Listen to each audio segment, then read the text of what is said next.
Here at Political Drain, the Resistance Channel, we know that gardening is resistance. More than likely, there will come a time that resisting means cutting yourself off from the system.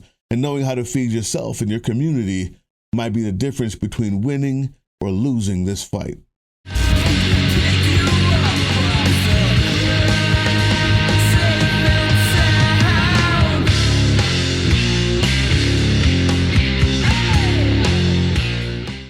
Most of you have heard by now that SNAP benefits will most likely be cut off for most people November 1st because of the government shutdown, and we have food shortages coming along just for shits and giggles because why the hell not? Now, if you want to be really technical, the Trump administration could actually do something to fix this. But will they? Of course not, because this makes the Democrats look bad. Now, some states are going to be helping people. My state is not one of them because my state is full of Mormons who preach compassion. But we all know that they actually worship the mighty dollar. So what do we, the mighty gardeners of Political Drain, do in this situation? There are legal things and there are not so legal things, and I am not here to condone those not so legal things. Not at all. But I will tell you we have a rule around here. Things you see in the store, no, you sure didn't. And if your friend needs a ride to the store and asks you to wait in the car with it running and comes running out holding a bunch of stuff and screams at you, go, go, go, you go, and you don't ask questions. I'm not saying do things illegally. I'm just saying you have to find where your morals really are. But what do we, the mighty gardeners of Political Drain, do in this situation? Let's go through a few things. First and foremost, everybody's favorite, pantry staples. While you still can, and please do not hoard, but while you can, be purchasing pantry staples. And if you can, buy them for yourself as well as others. Go with the cheap. Go to Walmart, get your cheap beans, get your cheap rice, get your cheap flour, sugar, canned fruit, dried fruit. Make sure you have fruit. You need that vitamin C. You don't want to get scurvy. We are not pirates. And honestly, that's really a shame because I would like to be a pirate right now. But don't just be getting citrus fruits. Make sure you get other fruits too, bananas especially. Now let's talk for Costco for a second. And Costco's great if you don't have a membership or you don't have space or need for that much food all at once. Grab some friends, split it up. So for example, the broccoli comes in 4 1-pound bags. Great price. You can see it here compared to my Kroger store. It's much cheaper. And you can also get stuff to make your own sauces so you don't have to buy individual sauce. So that's something else to be thinking about too. What basic things can you get to make interesting things? And for that, I actually have a great channel I am now going to introduce to you, because it will help you take really super basic staples and everyday supplies to make really good, healthy, affordable meals. So let me give you a quick clip of that, and then I'll be right back. Chicken pot pie for less than $11 to feed my family of 3.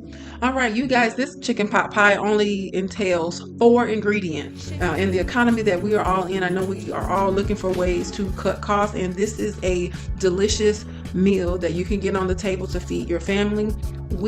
My family of 3, we had leftovers and we were able to eat this the next day. Let's switch gears and talk about food co-ops. Food co-ops are a great way to save money on local, fresh farm items, usually from small family farms that hand package everything from meat to produce to dairy. I loved our dairy co-op. We don't use them anymore, but we just got our big box ordered from our co-op full of 34 pounds of beef and chicken, and then along with it we got some of their amazing bacon at a really great price.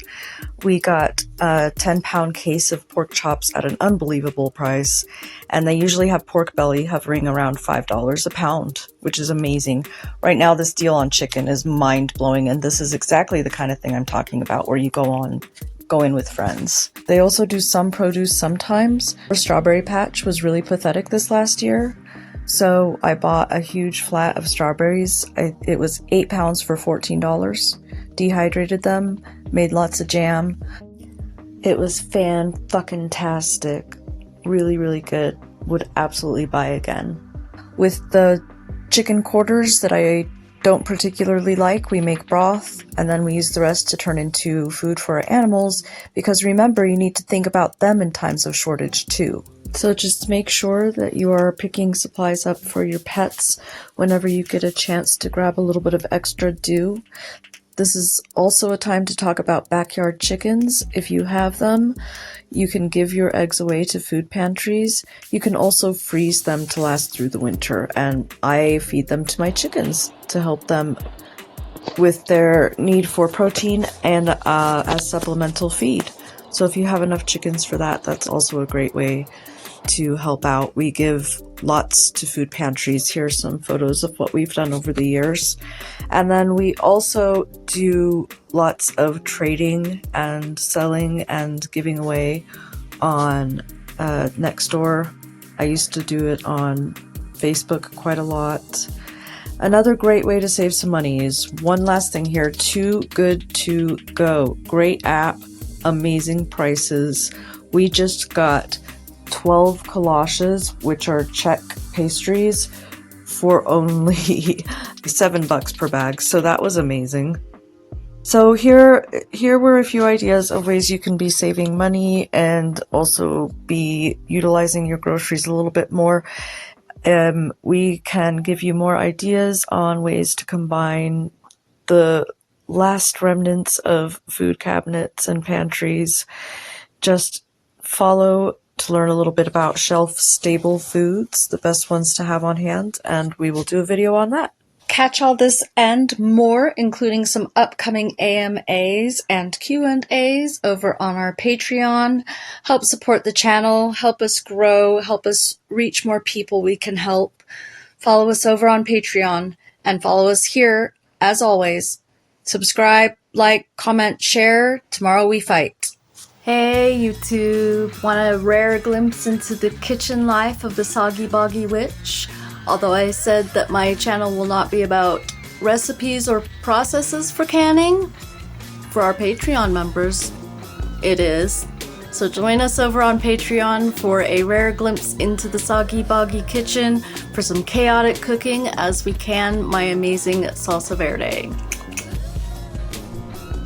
I just had an idea. I don't know if it's gonna work, but I've mentioned before I've had some siphoning where the liquid comes out. I don't usually heat these guys up anymore right before canning. I used to. I bet you that's what I'm doing wrong. So I'm actually gonna put these in the rack with the jars, and when I go to can, I'll just use my... Yeah, let's see if that helps.